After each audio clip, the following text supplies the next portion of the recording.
Pemirsa, kita lanjutkan ke Pak Profesor Muladi. Tapi sebelum Profesor Muladi, saya ingin menyampaikan permintaan umat kepada Bang Rhoma Irama untuk membawakan satu lagu.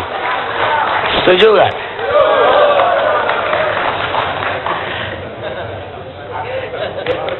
Soalnya kalau udah jadi presiden, kita gak bisa lagi minta beliau menyanyi.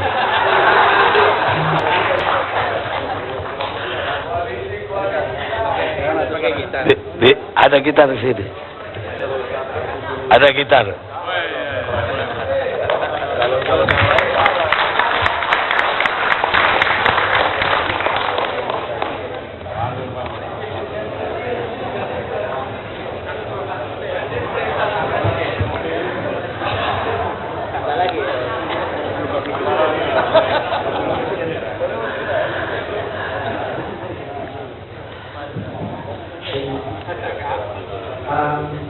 Mungkin yang paling pas untuk forum ini sebuah lagu yang berjudul Walau kita beda dalam bahasa, walau kita beda dalam budaya, walau kita beda dalam agama, kita adalah satu Indonesia.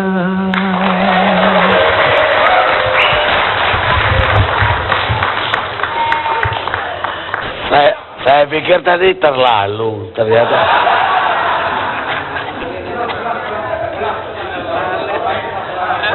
Kayaknya itu temanya setelah masuk PKB. Jadi lagunya biar berbeda tapi satu. Dulu rasanya nggak begitu gitu. Masuk. Pak Muladi. Baik, terima kasih Bang Arni dan hadirin sekalian yang saya hormati. Demokrasi itu memang mahal, tapi demokrasi itu bukan masalah efisien, tetapi adalah akuntabilitas. Bukan efisiensi tapi accountability. Sehingga apa yang terjadi hiruk pikuk seperti sekarang ini adalah merupakan suatu refleksi dari apa yang saya katakan. Itu demokrasi itu bukan masalah efisiensi tapi akuntabilitas. Khusus mengenai masalah pelanggaran pemilu, saya terus terang agak komplain ya. Dalam undang-undang pemilu itu terlalu banyak perbuatan yang diancam pidana, lebih dari 40. Itu dalam bahasa hukum disebut overcriminalization. Dan akibatnya apa? Penegakan hukumnya tidak efektif seperti tadi disinggung oleh Pak Abdul Qasim, Pak Rhoma Irama dan sebagainya. Tidak efektif. Jadi penegak hukumnya sendiri mungkin bingung ya, gimana ini bisa penjara penuh dan sebagainya. Dan overkriminalisasi ini suatu yang luar biasa ya, luar biasa. Jadi persoalannya tidak lagi masalah law enforcement, tapi juga kesadaran hukum rakyat, legal awareness ya, itu satu pasangan katakanlah. Dan bahkan ada ini apa yang saya identifikasikan itu adalah terjadi suatu budaya yang namanya anomy of success. Anomy of success itu adalah sukses dengan menghalalkan segala cara, termasuk menabrak norma-norma dan nilai-nilai yang berlaku dalam masyarakat. Seperti dikatakan Pak Teo tadi. Jadi anomy of success ini sedang melanda. Terus terang kita sangat khawatir kejadian seperti ini ya. Apalagi dikaitkan dengan DPR yang akan datang. Bahkan ada kampung yang tulisannya kita siap terima serangan fajar dan sebagainya. Ini luar biasa. Banyak, tidak hanya 1, 2, 3 tulisan seperti itu banyak saya lihat. Jadi persoalannya itu adalah masalah sumber daya manusia kita ya. Kita sudah menseleksi caleg-caleg itu kalau di Golkar terkenal dengan PDLT, prestasi, dedikasi, loyalitas dan tidak tercela. Itu betul-betul kita perhatikan. Tapi kita tidak bisa menjamin ya. Saya berusaha sebagai ketua di bidang hukum yang banyak menangani kasus teman-teman yang terlibat korupsi katakanlah oknum-oknum, karena belum terbukti sampai sekarang ada satu langkah sistematik dari satu partai untuk mengumpulkan dana katakanlah belum terbukti. Jadi saya berusaha membuat suatu mapping bahwa korupsi di lingkungan partai politik DPR, terutama anggota DPR itu ada yang sifatnya sporadis individual ya, dengan menyalahgunakan kewenangannya untuk kepentingan diri sendiri, korporasi atau satu orang lain ya.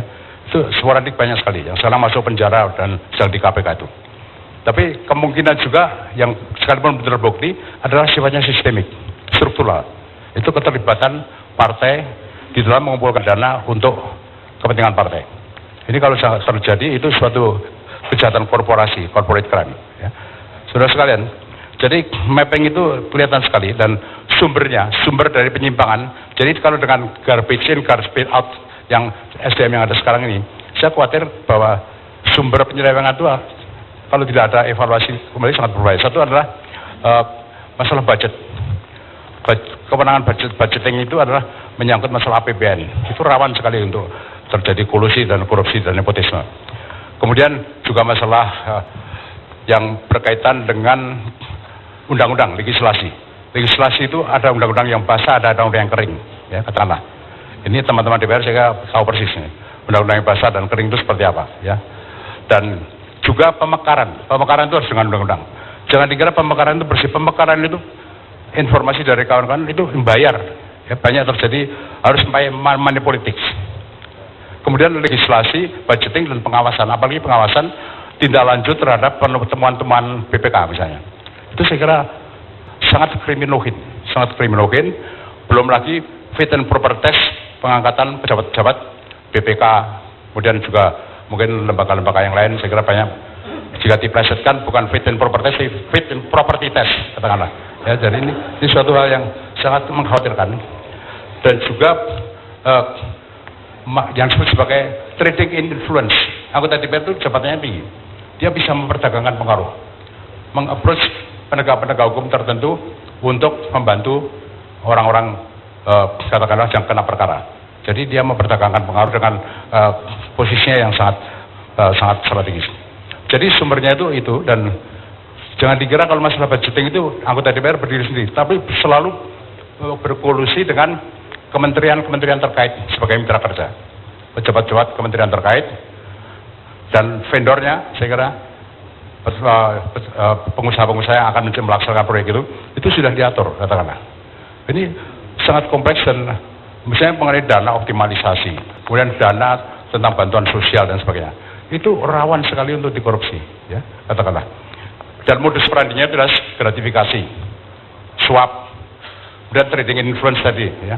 Kemudian juga cara-cara yang lain, pemerasan, mengandung unsur pemerasan, extortion, katakanlah. Jadi kalau kita punya SDM yang hasil pemilu ini penuh dengan persoalan anomi of success, jangan mengharap DPR yang akan datang bersih dari perbuatan-perbuatan yang kotor itu. Nah, di sini saya kira apa yang kita alami dengan KPK, politik kriminalnya sudah begitu kuat, represif, preventif dilakukan oleh KPK dan Kejaksaan Agung, polisi dan sebagainya. Tapi indeks persepsi korupsi kita tetap 3,2. 2013 itu 3,2. Yang baik itu kalau 6 ke atas. Jadi tidak pernah lulus ujian. 3,2, 3,4, 3,3, paling tinggi 3,8 pernah. Kembali 3,2. Walaupun rankingnya naik urutannya, tapi 3,2 itu sangat jelek, sangat jelek. Nah, kita jadi bingung. Kita tidak ada pilihan lain. Banyak teori kriminologi, Profesor saya tapi tidak berlaku teori kriminologi di sini.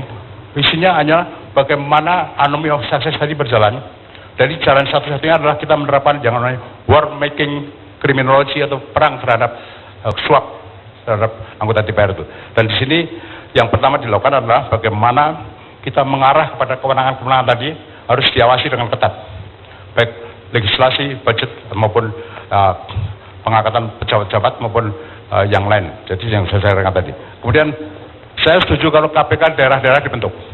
Pembentukan KPK di daerah, saya kira di daerah tertentu saya kira sudah mulai harus ada KPK di daerah.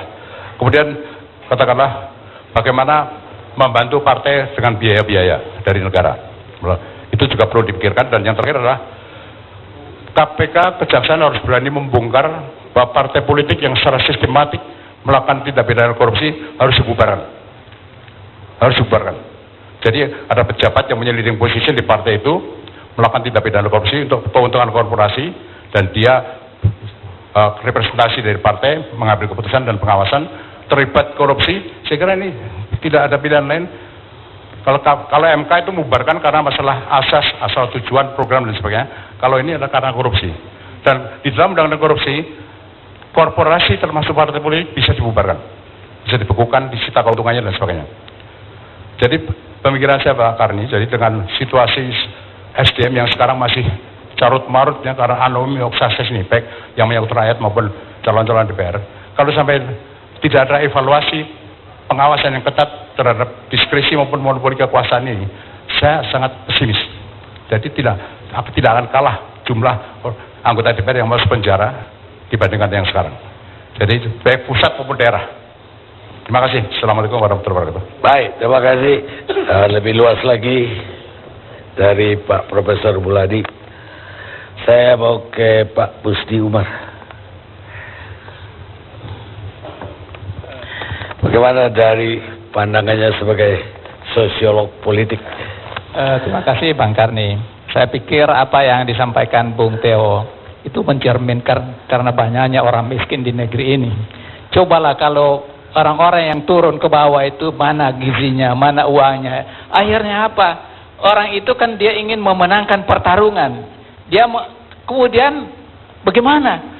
Dia harus mencari uang dari manapun. Jadi inilah sumber korupsi juga dari rakyat. Kenapa rakyat melakukan seperti itu? Karena mereka miskin. Dan itu yang tidak pernah kita berhasil lakukan. Pemerintah dari waktu ke waktu melalui BPS itu dia mengatakan kemiskinan turun. Tapi itu karena batas miskin itu, batas garis kemiskinan itu tetapkan hanya 7.000 per hari. Siapakah yang bisa hidup dengan batas miskin seperti itu? Jadi ini kita membodohi diri kita dan kita mengatakan semakin berkurang orang miskin, tetapi pada saat pemilu itu semua orang berbondong-bondong minta uang. Jadi korupsi ini sifatnya vertikal dan horizontal. Kalau vertikal itu adalah para gusti itu, patron itu kemudian memainkan uangnya untuk memenangkan pertarungan dengan menyogok rakyat. Jadi kita ketika masuk di era reformasi ini, sebagai orang aktivis kita bangga, kita senang, kita bisa bebas berbicara, tetapi kita rusak moral masyarakat. Tadinya di masa lalu itu nggak ada orang korupsi, nggak ada suap itu. Tetapi ketika kita masuk di era reformasi itu, kemudian rakyat berbondong-bondong, tidak akan mau memilih siapapun kalau dia tidak dikasih uang. Jadi itulah sebabnya orang sering mengatakan demokrasi perut, atau demokrasi amplop, atau demokrasi warung. Siapa yang membayar paling mahal, itulah yang akan dipilih. Ini harus diselesaikan oleh para pimpinan partai yang ada di sini. Kita tidak boleh membiarkan negeri ini orang-orang miskin itu berada begitu. Jadi pembangunan yang kita lakukan di era Orde Reformasi, apalagi dalam 10 tahun terakhir ini, semakin memperkaya orang kaya. Orang miskin itu tidak dapat apa-apa. Saya sebagai peneliti sosial, saya menyaksikan dengan mata kepala. Seperti ikan dijajar mereka tidur kalau malam, Pak. Gantian tidur, Bung Karni. Dan itu tidak jauh-jauh dari sini. Apalagi di Jawa Barat, di mana-mana di negeri ini. Jadi inilah barangkali yang kita harus selesaikan kemiskinan itu. Demokrasi ini tidak akan bisa tumbuh. Dan yang Pak Muladi sampaikan tadi, akuntabilitas. Bagaimana mungkin ada akuntabilitas dalam demokrasi kalau orang miskin terlalu banyak? Jadi kepemimpinan di masa depan itu harus kita berusaha membebaskan orang-orang miskin. Memotong jaringan kemiskinan itu. Saya heran sekali orang berbicara tentang kemiskinan, tetapi ketika selesai pemilu rakyat itu dilupakan. Dan ini yang harus kita minta semuanya, kita mengawal ini. Jangan sampai anggota DPR yang akan terpilih, bagaimanapun caranya itu, mereka memihak kepada orang-orang al-mustadafitun yang lemah, yang tidak mendapat manfaat dari pembangunan ini. Sekali lagi, di era Orde Reformasi ini sudah 15 tahun kita menjatuhkan Soeharto dengan berdarah-darah. Saya 7 bulan masuk penjara, 15 tahun dicekal, blacklist, tidak boleh kemana-mana. Setelah reformasi, korupsi, kolusi dan nepotisme ternyata merajalela kita lakukan. Ini harus kita koreksi. Itu yang pertama. Kedua, kenapa ini elit politik sedemikian rupa berusaha meraih kekuasaan? Karena melalui politik ini dia bisa merubah nasibnya. Saya kira tidak bisa negeri ini kita biarkan terus-menerus. Untuk merubah nasib, orang harus bekerja sesuai dengan kepakarannya. Dan ini juga yang lalai kita. Rakyat jelata tidak diberikan kepakaran. Elitnya juga rata-rata itu tidak diberikan pengertian. Akhirnya apa? Ini negeri ini seolah-olah kita tidak ada harapan. Saya sebagai seorang aktivis, saya masih melihat ada harapan-harapan baru yang bisa kita lakukan. Manakala kita bisa memilih pemimpin yang lebih baik. Memilih pemimpin yang merakyat. Jangan sampai kita memilih pemimpin hanya lihat ini pertumbuhan. Tapi rakyat nggak dapat apa-apa. Jadi sekali lagi Bung Karni, kita harus menyelesaikan akar permasalahan, yaitu kemiskinan harus kita berantas sesuai dengan yang pembukaan Undang-Undang Dasar 45, melindungi Pak Bung Karni. Kemudian memajukan, artinya aktif. Tetapi yang kita lakukan sekarang ini adalah free fight competition. Suruh orang miskin bersaing. Jadi saya terus terang saja lebih setuju dengan apa yang dilakukan Mahathir yang baru saja bertemu dengan mantan presiden kita. Mereka melakukan pemihakan, special treatment. Orang-orang miskin itu diberi beasiswa. Orang dari kampung kasih beasiswa penuh, dia belajar di mana-mana, jadi orang semuanya. Saya, Bung Karni, saya jadi orang karena saya pernah diberi beasiswa oleh pemerintah daerah Sulawesi Tenggara. Melalui itulah saya bisa seperti sekarang. Nah, coba ini dilakukan semua pemerintah daerah, beri beasiswa orang-orang dari berbagai daerah itu, terutama terus terang saja di Jakarta ini. Coba bayangkan, ini orang Betawi sudah memposisikan diri sebagai pribumi, dan mereka terpinggir. Tapi apa yang kita pikirkan pada mereka? Tidak ada, Bung Karni. Jadi sekali lagi, tidak ada salahnya kita mengambil pelajaran dari Malaysia, beri beasiswa penuh orang-orang yang termarginalisasi dari hasil pembangunan, dan beri special treatment dalam pembangunan bisnis. Tidak boleh, Bung Karni, seperti sekarang ini. Orang-orang yang tidak berdaya, pengusaha kecil itu, pemerintah harus memajukan mereka dan memberi tempat berusaha, kemudian modal, kemudian selain itu juga izin usaha, kemudian pembinaan dan pelatihan. Saya kira dengan cara begini keadilan kita bisa lakukan. Terima kasih, Bung Karni. Saya Profesor Musni ini aktivis. Cara ngomongnya itu aktivis. Cuma pertanyaannya, kalau yang terpilih ini, untuk terpilih, udah curang seperti ini, kita masih punya harapan nggak untuk diperbaiki negara ini? Saya bisa mengatakan tidak ada harapan. Tetapi kita harus menumbuhkan dalam diri kita harapan. Kalau sudah tidak ada harapan,